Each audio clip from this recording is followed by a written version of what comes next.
welcome to the Negro Leagues, Our Major Leagues podcast, a production of Sports Reference. I'm your host, Curtis Harris, and today we are joined by Sean Gibson, who is the Executive Director of the Josh Gibson Foundation. As you might have guessed, Mr. Gibson is related to Baseball Hall of Famer and Negro League legend Josh Gibson. We'll be discussing the importance of Gibson's career, the Elder Gibson, preserving family history, and the importance of legacy, as well as Sean's current campaign to have Major League Baseball's MVP award renamed for Josh Gibson. Let's get on with the show.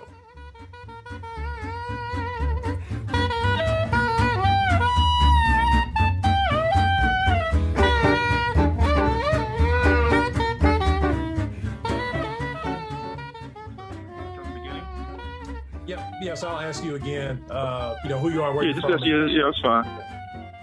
Today we're joined by Sean Gibson.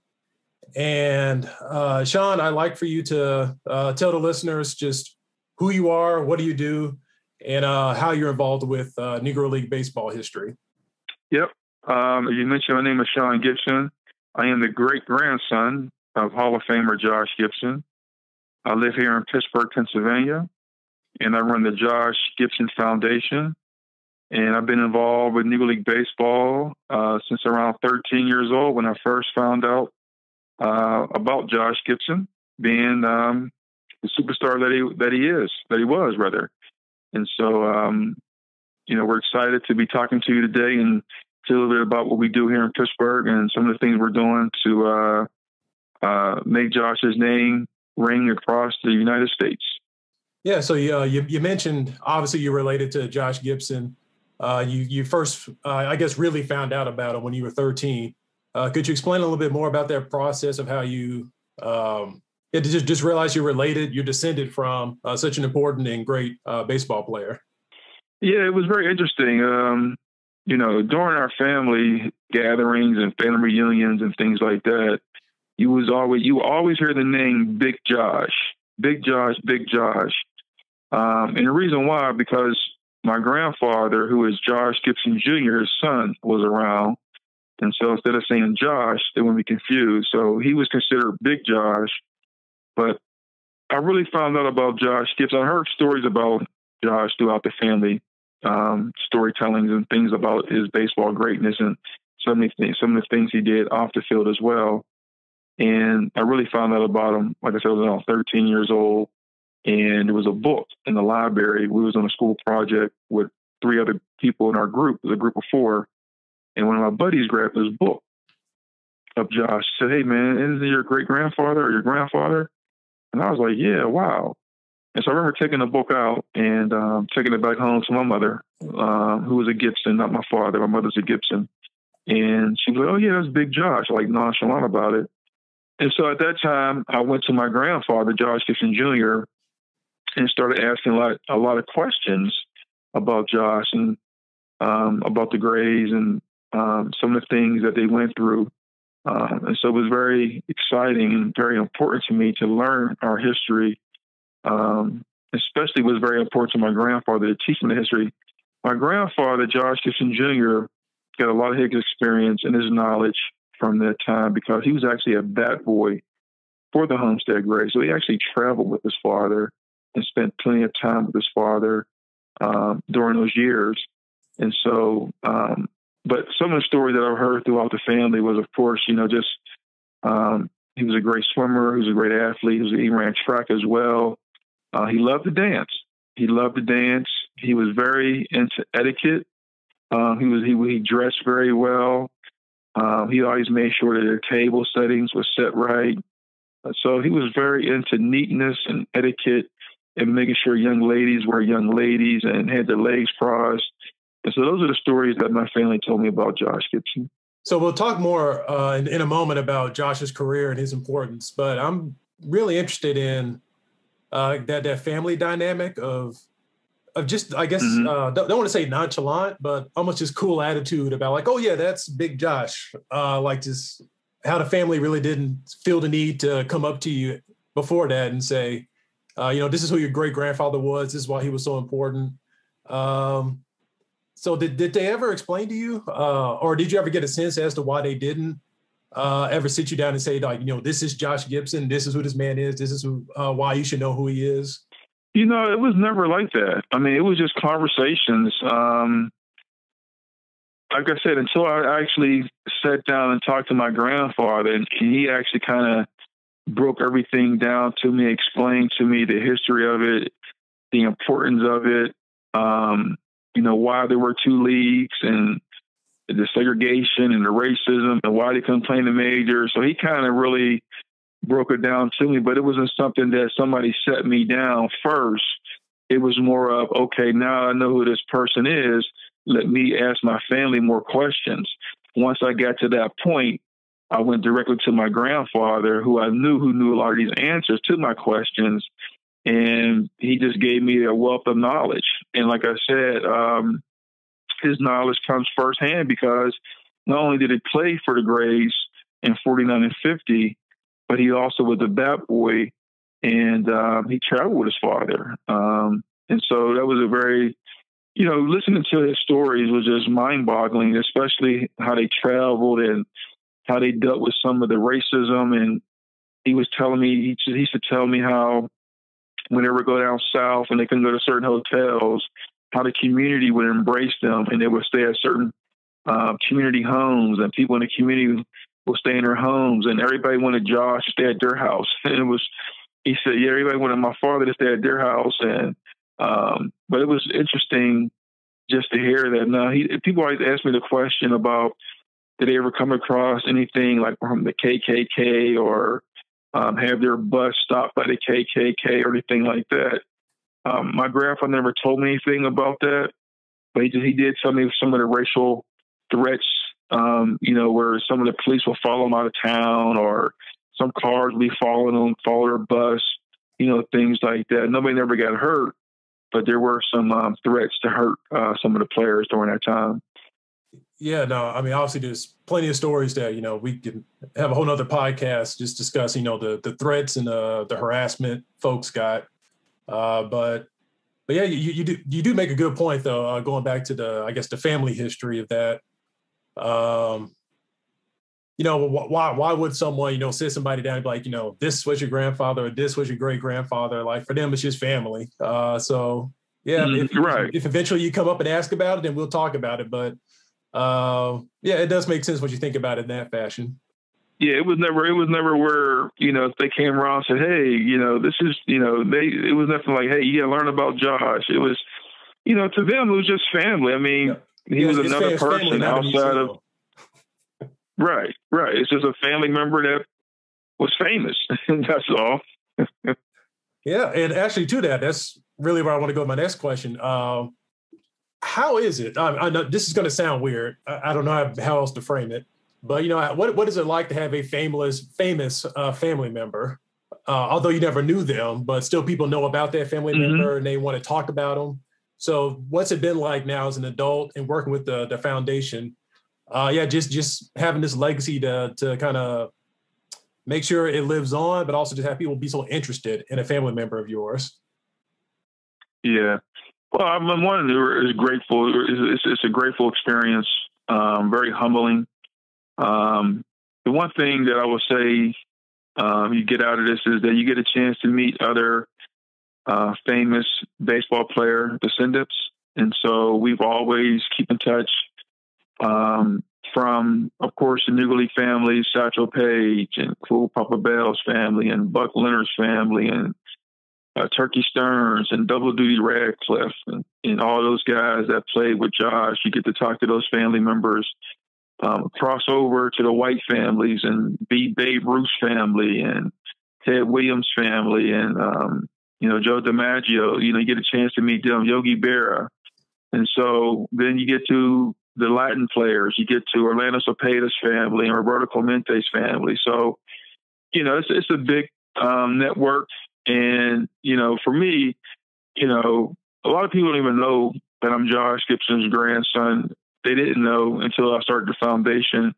And that's the way we were brought up. My grandfather, we was never brought up to go around saying that we're related to Josh Gibson. He said your name speaks for itself, and that's what he meant. And I never knew what he meant when he said that, and that's what he meant. That people find out what your name is, they'll figure it out, and they'll know who you related to. And so that time has come. It's been great to carry on that legacy with Josh's name, and for us to carry on a legacy here in Pittsburgh through the Josh Gibson Foundation has been phenomenal. We have over 300 kids in our program, and they all know about Josh Gibson, and not just Josh Gibson, but they know the history of the Negro Leagues, and they know the importance of the Negro Leagues, and they understand what these guys went through. And so, the carry on the legacy, number one, is great for myself and my family, but also to be able to educate people about these great men. There's still a lot of people who know nothing about Negro League baseball. And so we're hoping that, the most recent announcement with Major League Baseball, I made the announcement to include the statistics, will help. But there are a lot of the family members out there that have foundations as well. Satchel Paige family has a foundation, Buck Leonard has a foundation, Leon Day has a foundation. So the families are doing their own part as well to keep their family, as well as other great Negro League baseball players' legacy alive as well. Yeah, and I want to dig in further on this idea of legacy. So first off, as a person, and from what you've been able to learn from your family members, what is the legacy of Josh Gibson? And not just as a baseball player, but as a person, what is his legacy, in your opinion? Well, his legacy was, number one, I'll start off this. His legacy started very early, okay? Some people who's listening may or may not know, Josh Gibson's wife died giving birth to their twins. So his legacy started at age 19 with Josh Gibson Jr. in Helen. It was a girl-boy twin, and they were named after their parents. And so Josh Jr. and his wife Helen, who died, which is my aunt, her name was Helen as well. So his legacy started at a very young age. His legacy also continues through all the work that we're doing here at the foundation, through all the work that we're doing to accomplish his name.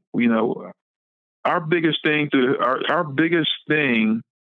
family is branding. Okay, we want to make sure that Josh's image and his likeness, his brand is upheld to our standards. And that's our biggest, one of our biggest accomplishments. We can say is that, our brand has not been tarnished. Now, most recently, we're hoping that our brand will grow. We're always trying to grow our brand, but his legacy is now being carried on through the young generations of Gibsons, starting with myself, with leading the Josh Gibson Foundation, my kids. I have other relatives that are involved in the foundation. And so I have a grandson who's 8 years old, who's a good baseball player right now. And, he's part of the legacy, and he can continue that legacy as far as with baseball. And so Josh's legacy, Josh died in 1947. It's been a long time since he passed, and his legacy has been growing since he passed. I would say his legacy probably started growing since 1972 when he got into the Hall of Fame. Once he was inducted to the Hall of Fame, his legacy has grown since then. Yeah, and you've already mentioned a little bit, but what specifically does your foundation do to not just spread the name of Josh Gibson, but again, what you've been mentioning, his legacy? So what help do y'all have for members of the community? What programs do you do for people? Yeah, so we have over 300 kids in our program. We have 3 different sites here in the city of Pittsburgh. Our main site is actually right in front of Ammon Field.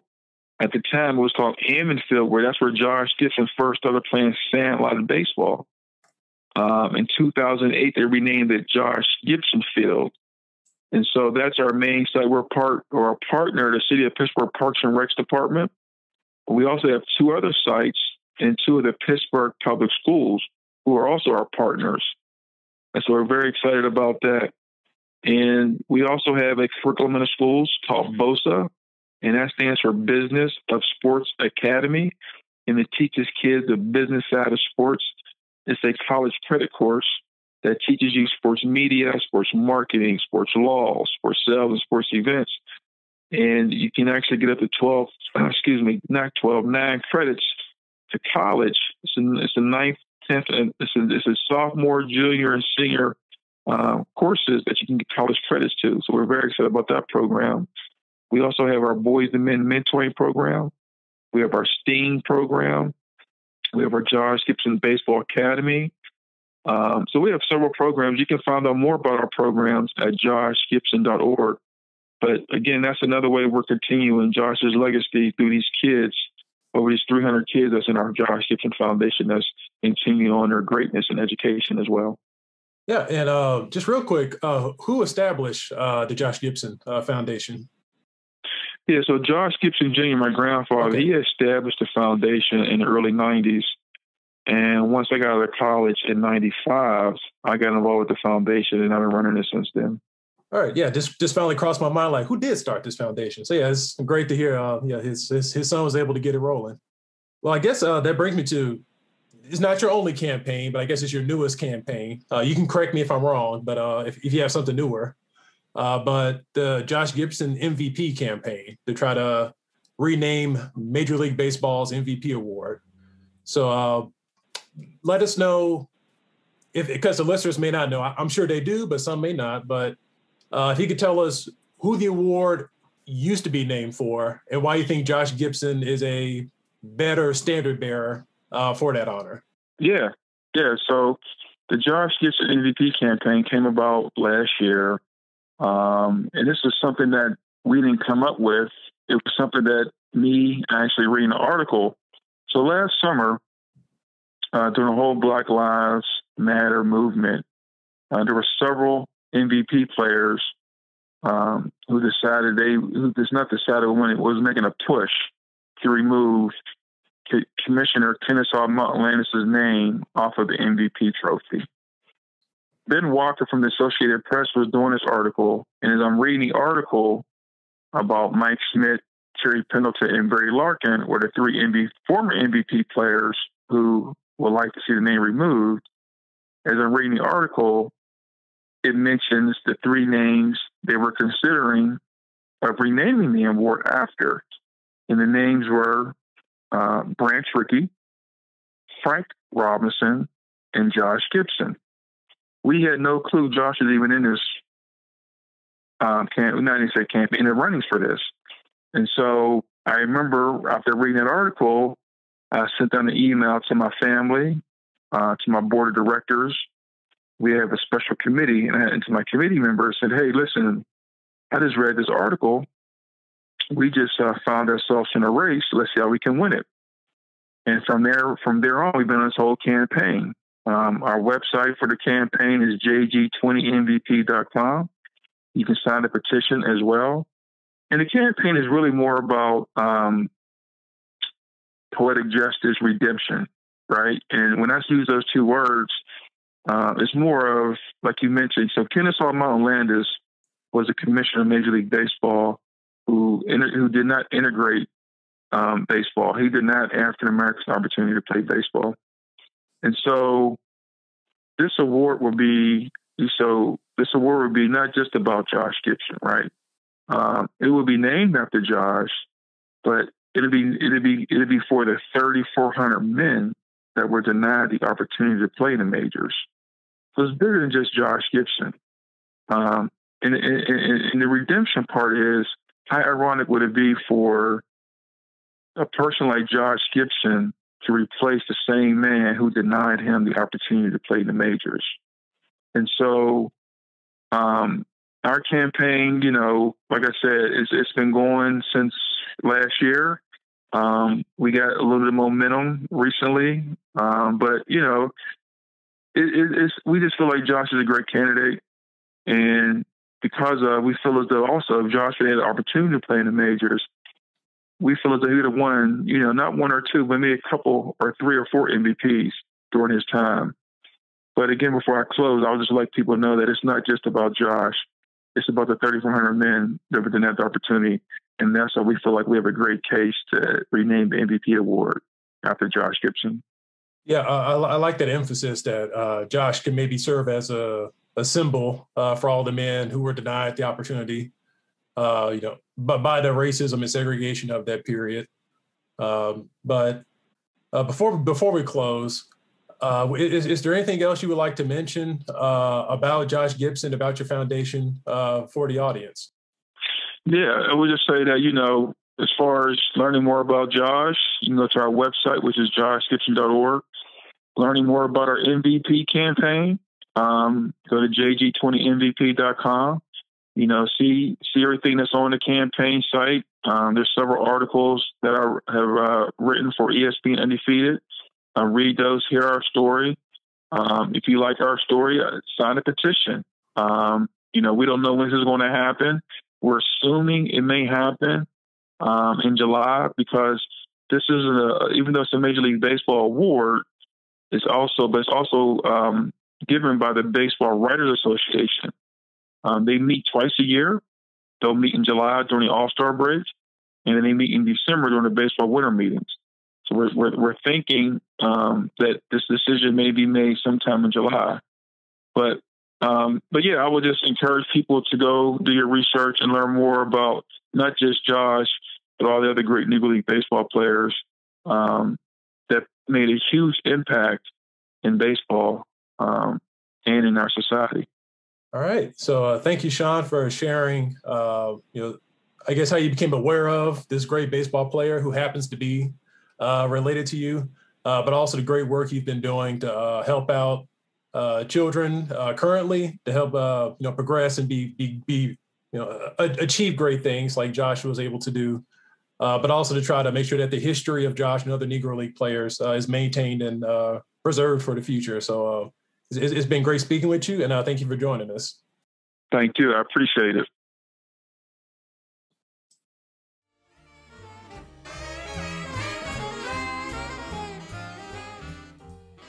I'd like to again express my thanks for Sean Gibson, joining us for the podcast today. And I hope through that conversation, you really all got a sense of what it's like to have not just have a famous family member, but to act upon that fame in a really positive fashion, trying to create a lasting and positive legacy. So definitely check out the websites that Sean mentioned. Check out the campaign to have the MLB MVP award renamed after Josh Gibson. But thank y'all for listening. We'll see you back here on the Negro Leagues, our Major Leagues pod.